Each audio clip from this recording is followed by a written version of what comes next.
안녕하세요. 김태훈의 현명한 투자자 방송 시작하겠습니다.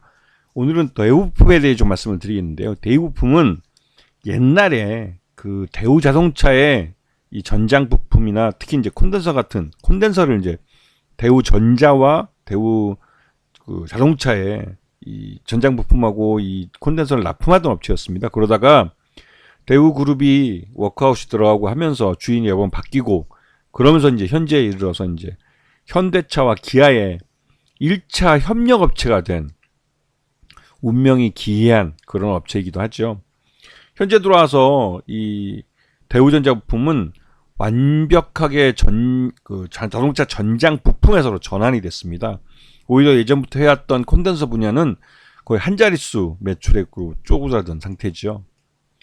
그래서 지금 보시고 보면 주로 만드는 게 이제 히터, 전기 쪽 관련된 다양한 부품들을 만들지만 전기 히터 쪽에 이제 그 강점을 갖고 있고 그쪽에 현대차와 기아의 끈끈한 관계를 맺고 있습니다.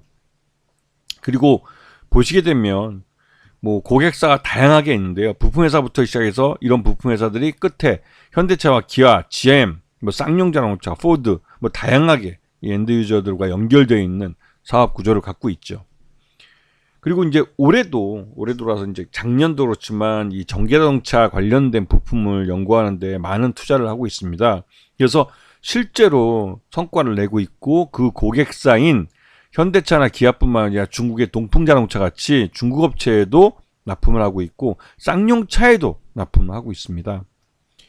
그래서 지난 1분기 실적 기준으로 봤을 때 전체 매출액의 대부분 94.2% 거의 뭐 대부분이 이 전장 부품 쪽에서 자동차 쪽에서 나오고 있습니다. 그리고 1분기 실적은 전년 동기 대비해서 매출 외형은 늘어난 모습이고 하지만 이 영업이익이 급감한 모습을 보여주고 있습니다. 당기 순손실은 적자로 돌아선 상태죠.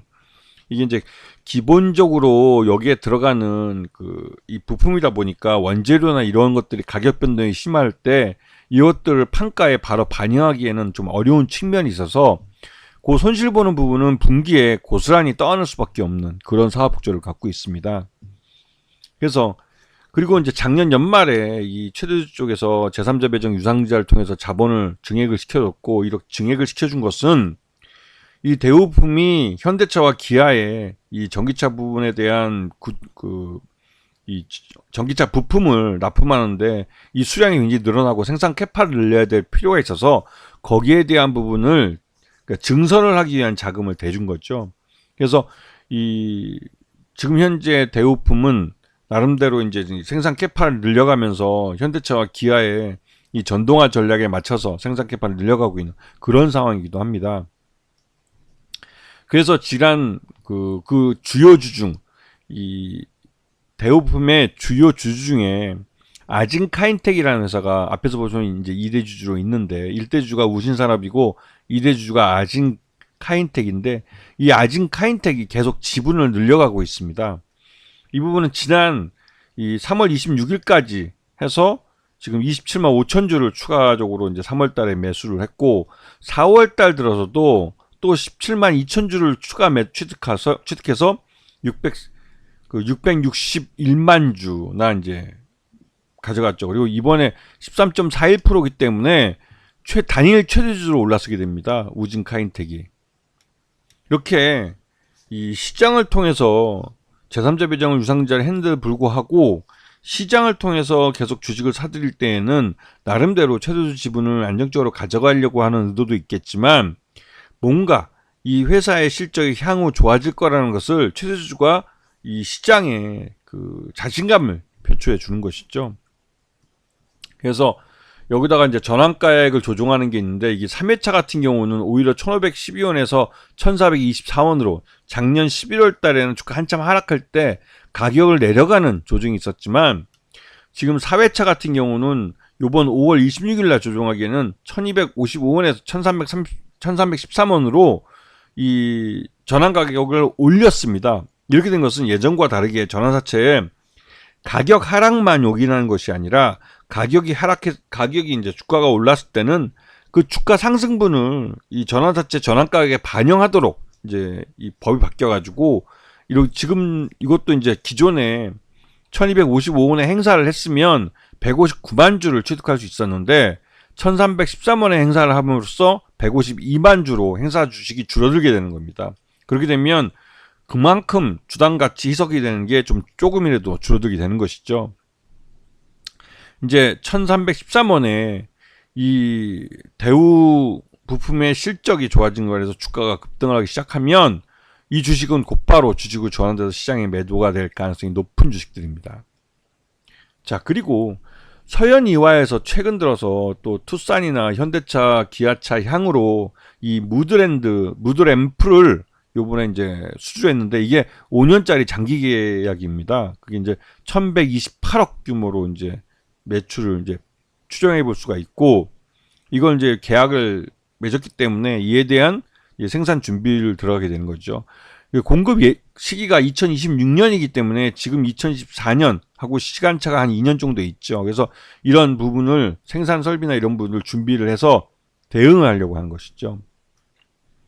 그리고 대우품 주가가 지금 작년 하반기부터 해서 흘러내려서 주가가 이제 전환사채를 가장 하락시킬 수 있는 데까지 하락해줬고, 그 이후 1분기 이후에 주가가 이제 반등을 좀 해주면서 다시 이제 전환사채 주가가 전환된 게 상승하게 전환사채 가격이 상승하게 바뀌고 있습니다.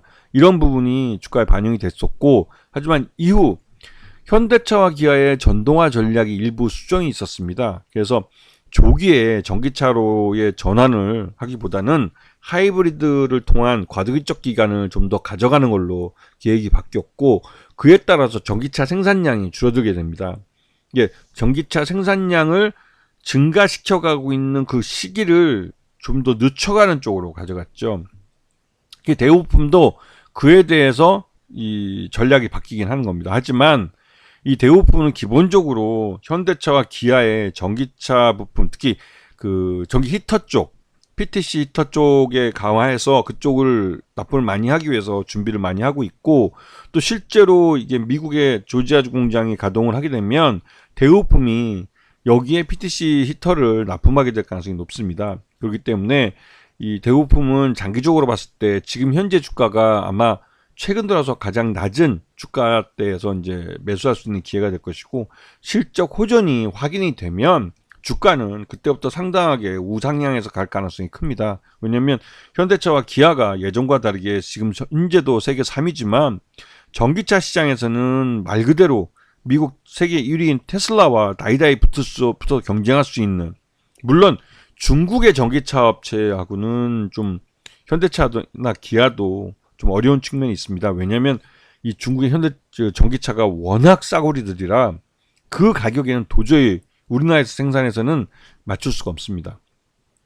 물론 중국의 자동차들의 브랜드 이미지가 낮기 때문에 가격이 싸야 팔리기 때문에 그렇기도 하겠지만, 현대차와 기아의 그 이미지가 독일차나 일본차만큼 아직까지도 이제 그렇게 많이 올라간 것 같지는 않아서 이러한 부분 때문에 이미지 세탁을 많이 해야 되고 거기에 광고비가 많이 들어가야 됩니다. 그리고 현대차와 기아가 과거에 10만 킬로미터 10만 마일 보증해 줬던 것들이 이제 비용으로 돌아오고 있기 때문에 그런 부분에 대해서 현대차와 기아가 전기차 부분이나 이런 하이브리드에 대한 투자, 이런 부분을 시간차를 두고 좀 조절하고 있는 그런 상황이기도 하죠. 그런 부분 때문에 대우품이 지금 주가가 좀 약세를 보이고 있지만, 궁극적으로 대우품은 장기적으로 우상향에서 갈 가능성이 높은 그런 전기차의 핵심 부품을 만들고 있는 그런 회사이라는 것을 알고 있어야 됩니다. 최대주 지분을 꾸준히 늘리고 있는 것도 그러한 부분, 오늘이 아니라 내일 실적이 좋아지고 또 그런 부분들을 최대주 쪽이 시장에 확실하게 보여주는 것이기 때문에, 그리고 또 이 대우품은 전환사채를 주식을 전환시키기 위해서라도 호재성제를 내놓고 주가를 끌어올릴 이유가 있습니다. 그렇게 해서 전환사채를 주식으로 전환시켜가지고 시장에 소화시키는 게 회사의 이익이지, 이 전환사채 물량을 돈을 주고 사는 것은 어리석은 짓이죠. 네, 바보 같은 짓이고, 액수가 그렇게 또 그렇게 큰 것도 아니지만, 그런 부분 때문에도 대우품은 이 전환사채의 주식 전환을 위해서도 이 호재성 재료를 많이 좀 앞으로 내놓을 가능성이 큰 종목이기도 합니다. 그래서 그런 부분 때문에도 지금 현재 지지부진한 주가 흐름에 너무 신경 쓸 필요 없고, 개인 투자 같은 경우는 그 장기적인 시각을 갖고 장기 투자하는 게 어떻게 하는 것인지에 대한 공부를 할 수 있는 종목으로 한번 잘 공부해 두시면 장기적으로 주식 투자를 통해서 수익을 낼 수 있는 그런 방법을 배울 수 있는 좋은 기회가 될 겁니다.